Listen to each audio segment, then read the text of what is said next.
Chapter 6. One Sabbath, while Jesus was going through the grain fields, his disciples plucked some heads of grain, rubbed them in their hands, and ate them. But some of the Pharisees said, "Why are you doing what is not lawful on the Sabbath?" Jesus answered, "Have you not read what David did when he and his companions were hungry? He entered the house of God and took and ate the bread of the presence, which is not lawful for any but the priests to eat, and gave some to his companions. Then he said to them, 'The Son of Man is Lord of the Sabbath.'" On another Sabbath he entered the synagogue and taught, and there was a man there whose right hand was withered. The scribes and the Pharisees watched him to see whether he would cure on the Sabbath, so that they might find an accusation against him. Even though he knew what they were thinking, he said to the man who had the withered hand, "Come and stand here." He got up and stood there. Then Jesus said to them, "I ask you, is it lawful to do good or to do harm on the Sabbath, to save life or to destroy it?" After looking around at all of them, he said to him, "Stretch out your hand." He did so, and his hand was restored. But they were filled with fury and discussed with one another what they might do to Jesus. Now during those days he went out to the mountain to pray, and he spent the night in prayer to God. And when day came, he called his disciples and chose 12 of them, whom he also named apostles: Simon, whom he named Peter, and his brother Andrew, and James, and John, and Philip, and Bartholomew, and Matthew, and Thomas, and James, son of Alphaeus, and Simon, who was called the Zealot, and Judas, son of James, and Judas Iscariot, who became a traitor. He came down with them and stood on a level place with a great crowd of his disciples and a great multitude of people from all Judea, Jerusalem, and the coast of Tyre and Sidon. They had come to hear him and to be healed of their diseases, and those who were troubled with unclean spirits were cured. And in all the crowd were trying to touch him, for the power came out from him and healed all of them. Then he looked up at his disciples and said, "Blessed are you who are poor, for yours is the kingdom of God. Blessed are you who are hungry now, for you will be filled. Blessed are you who weep now, for you will laugh. Blessed are you when people hate you, and when they exclude you, revile you, and defame you on account of the Son of Man. Rejoice in that day and leap for joy. For surely your reward is great in heaven, for that is what their ancestors did to the prophets. But woe to you who are rich, for you have received your consolation.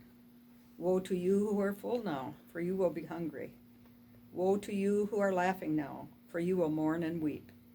Woe to you when all speak well of you, for that is what their ancestors did to the false prophets.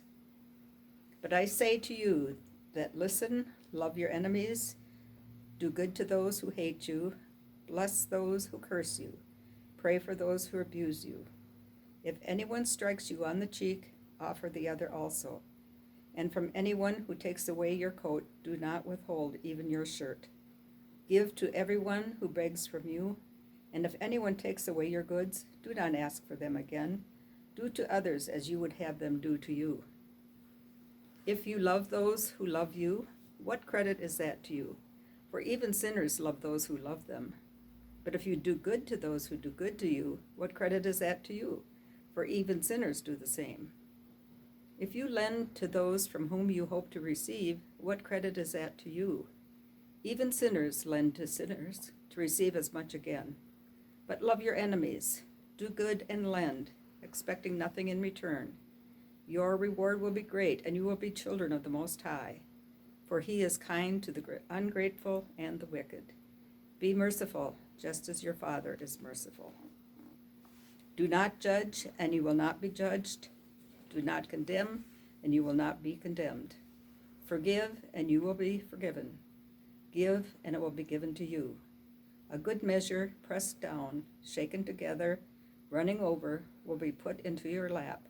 For the measure you give will be the measure you get back. He also told them a parable. Can a blind person guide a blind person? Will not both fall into a pit? A disciple is not above the teacher, but everyone who is fully qualified will be like the teacher. Why do you see the speck in your neighbor's eye, but do not notice the log in your own eye? Or how can you say to your neighbor, Friend, let me take out the speck in your eye, when you yourself do not see the log in your own eye? You hypocrite, first take the log out of your own eye, and then you will see clearly to take the speck out of your neighbor's eye. No good tree bears bad fruit, nor again does a bad tree bear good fruit. For each tree is known by its own fruit. Figs are not gathered from thorns, nor are grapes picked from a bramble bush. The good person out of the good treasure of the heart produces good, and the evil person out of evil treasure produces evil. For it is out of the abundance of the heart that the mouth speaks. Why do you call me Lord, Lord, and do not do what I tell you? I will show you what someone is like who comes to me, hears my words, and acts on them. That one is like a man building a house, who dug deeply and laid the foundation on rock. When a flood arose, the river burst against that house, but could not shake it, because it had been well built. But the one who hears and does not act is like a man who built a house on the ground without a foundation. When the river burst against it, immediately it fell, and great was the ruin of that house.